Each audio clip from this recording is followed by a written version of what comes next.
nhớ trong cho điện tí chứ là cho không nhiều anh nói chuyện do mùa thì nó thế này không có cho bị chế gì có cho chỉ muốn nhẹ xí thì có ở tôi rồi thì thế của mình nhẹ này chứ của chỉ muốn nhẹ tao thế chứ nhà họ tao nhặt ly ở một thom gì nhặt ly tao nhà họ thì nó có bị chế thì giống đó cái đợi chỉ đấy cửa không thôi ít tài đó là đó ít tài đó là giống gì cái đó giống thoáng nhẹ đó cho nên một sai ít thoáng nhẹ đó thì đó có tiền nhất phải tao xét gì thì tao bỏ nó thoáng nhẹ giá rồi nó không thoáng như vậy thay cho nên một sai thoáng nhẹ đó muốn đó đây nó muốn đây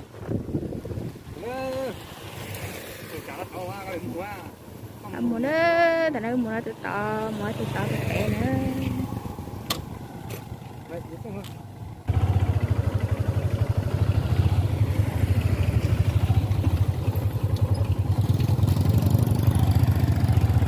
đá chế đó tầm mùa đó cái mùa sắp cho nó đá chế ôi mà lấy của phát nhẹ thoáng nhẹ của thay thay đó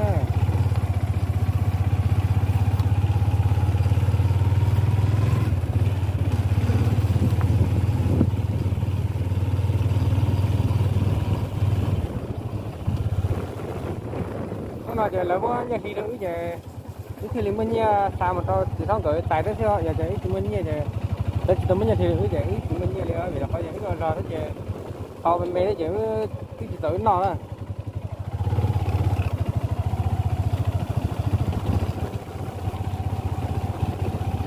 cao cần rồi cao chào mọi người chào đấy tôi thành ra giờ chúng mình nhà đó bây giờ chúng mình nhà đó giờ bây giờ tao một tao nhau nó này cái một thoáng nhau nó để mà lấy tiền chúng mình nhẹ nó cứ chỉ tao thói để nó cho tôi để chúng mình nhẹ những một tao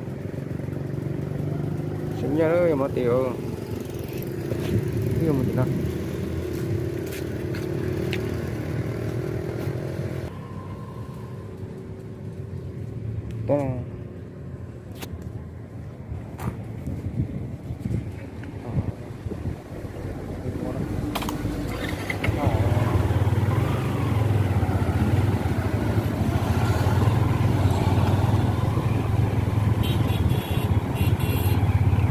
đó trong cái gì đó đây lúc là chúng mình nhiều vậy đó một lúc tỏi gì nữa cái tỏi thì mình chỉ tết rồi thì nó nói chúng mình nhiều thì nhiệt tài nhiều đấy mình to một tỏi một thoi nhiều có tỏi rồi đó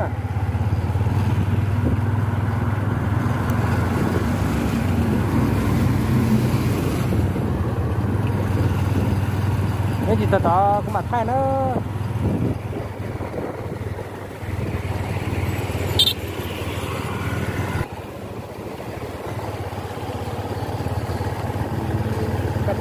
내가 바로 오른쪽 뭐야?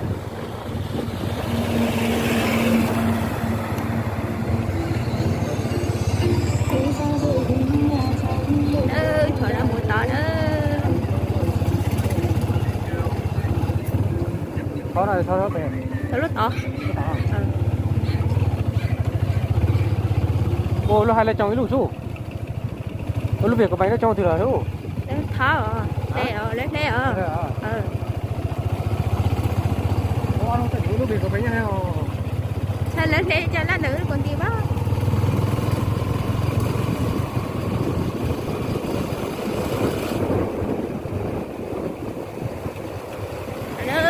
lúc còn tí của uốn nhá nó từ xa uốn nó comment tôi nói con đỡ uốn nó nó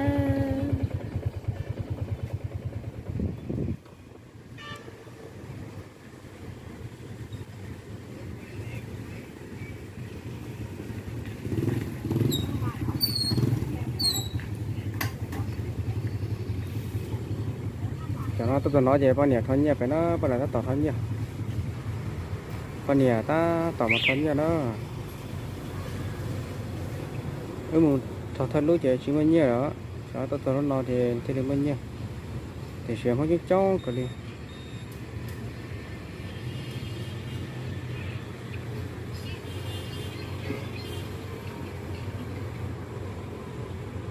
con này ta tỏ nhớ phải thôi nhỉ cũng bên này tụi nó lúc nó mỏ đi liền để chịu ra đó đó nó xoay liên thì nó đang đó đây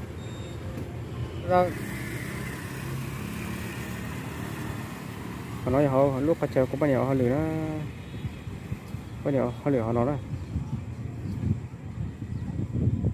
bao nhiêu tôi họ lừa nó mà tôi sợ con nhỏ tôi sợ con chờ cho con chờ ná nữa tôi sợ con nhỏ nó đó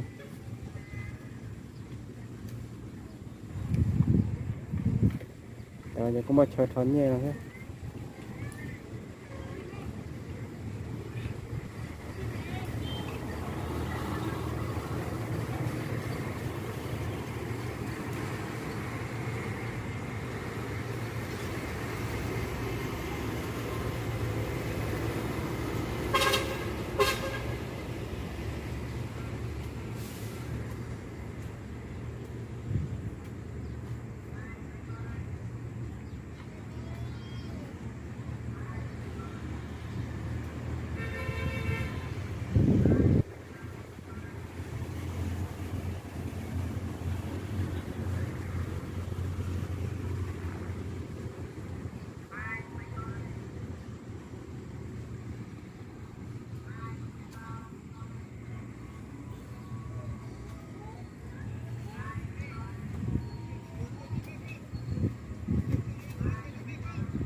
rồi chỉ tao cho vấn đề dành thế đó vấn đề chạy sói phải chứ không chống thầu chứ rồi tao đấy thọ tà nhưng mà thọ to nhiều nữa chọn ra đó cho cái vấn đề đó sai rồi vấn đề đó tao thọ nhiều rồi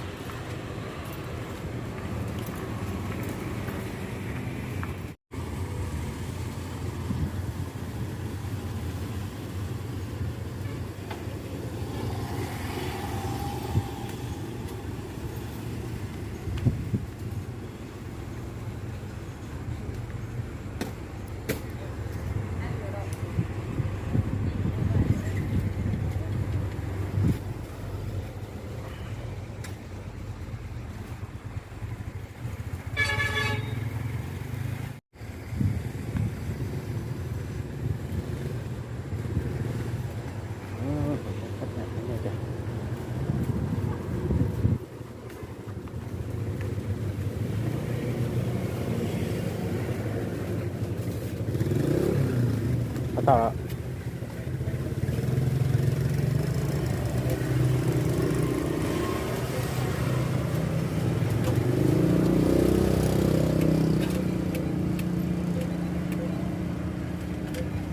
không rút được 5 triệu à?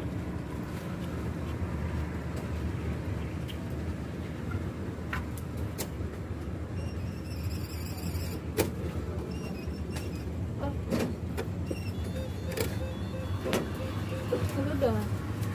Hả? Không biết được đâu.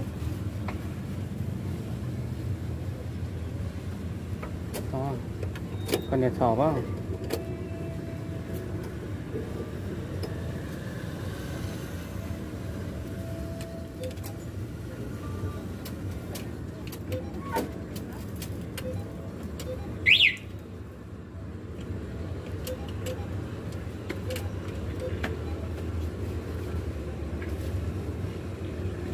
con này đấy giờ à Do mà. giờ Thì đó. ơi Xem xong thứ xong họ ấn vào kia nó hiện cái kia lên rồi xong rồi ấy.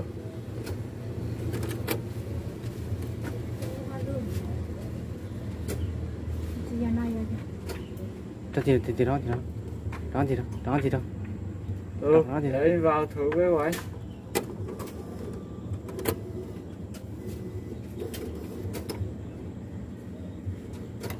cho con gì Bây giờ thằng cô ưa mà.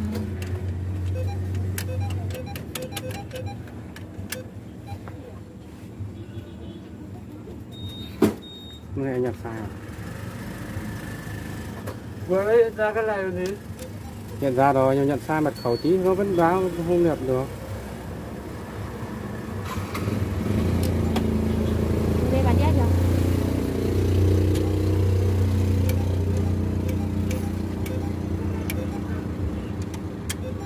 Lúc mình nhập sai mật khẩu nó không nói đâu, chỉ một lúc nhận số tiền xong rồi nó mới bảo là sai mật khẩu đấy thôi. Còn lúc đầu nhập sai nó không bảo sai đâu.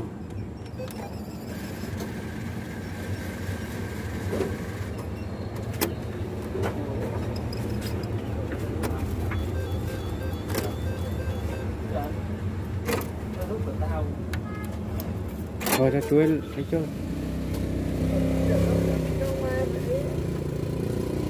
anh chỉ giúp tặng 1 triệu rồi này nhưng mà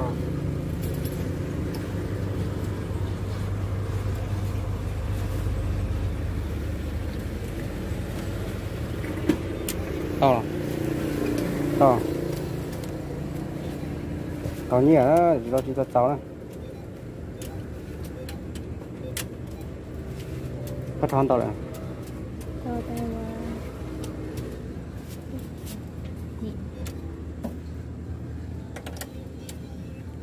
Thon đâu, đấy nào. Đây này. Bé chịu. À, phải thò chua chiều cái gì rồi. Chua.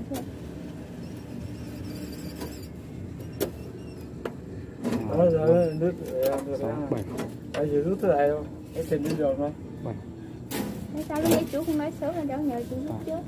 8, 9. Rồi. Đấy, này là được 9 triệu.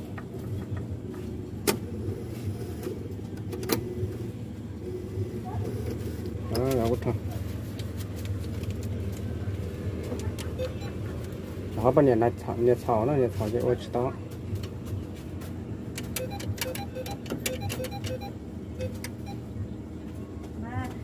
Cậu sẽ giờ bố lại có nhìn nát sổ. Bố nhà lúc nào? Con này con nhà nó 265 này, không phải. Không được 5 triệu. Khác cây của em mới được. 3 triệu thôi nhỉ.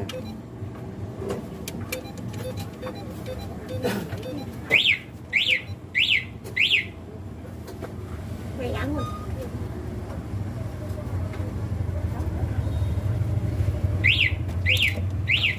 Cứ enter mà.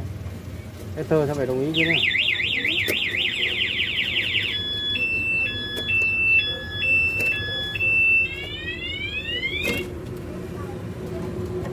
Phải nhau á. Lấy té chứ.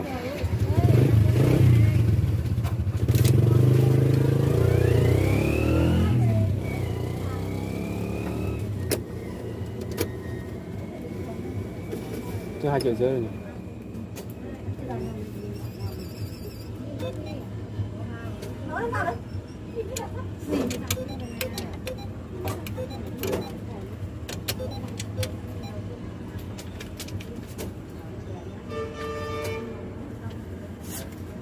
Và một cái bấm.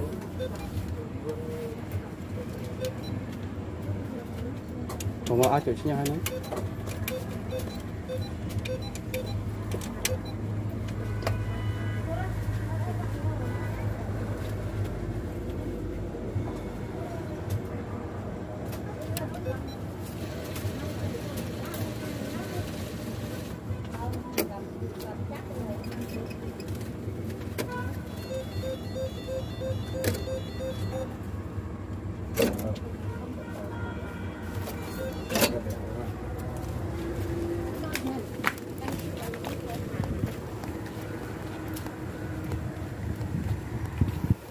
Tao nhớ bây giờ chạy mù thôi.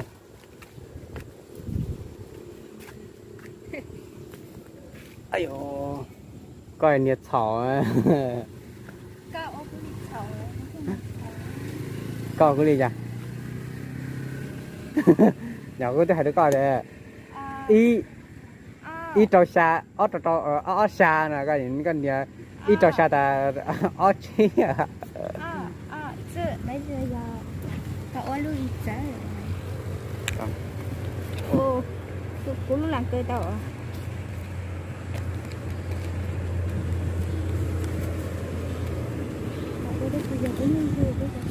Ô, anh đừng bảo là phải anh chuyển tiền đi là đông người.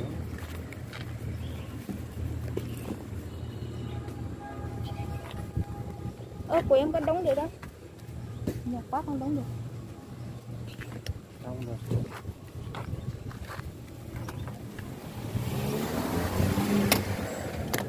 Ôi, mù đó.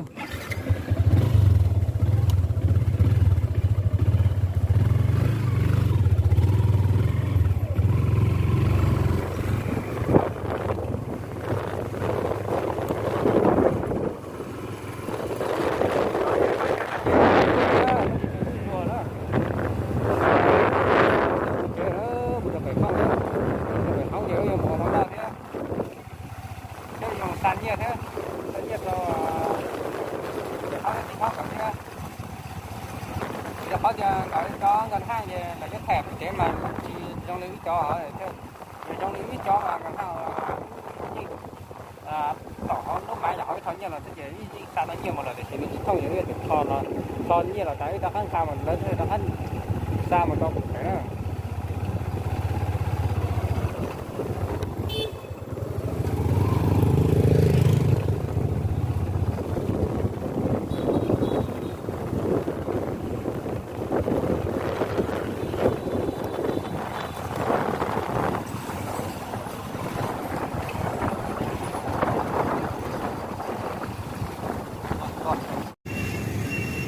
Cho nó giấy rồi cho nó ý mùa nó màu xanh nha đó, của bên này do mùa nó màu xanh nha nó to nó nữa,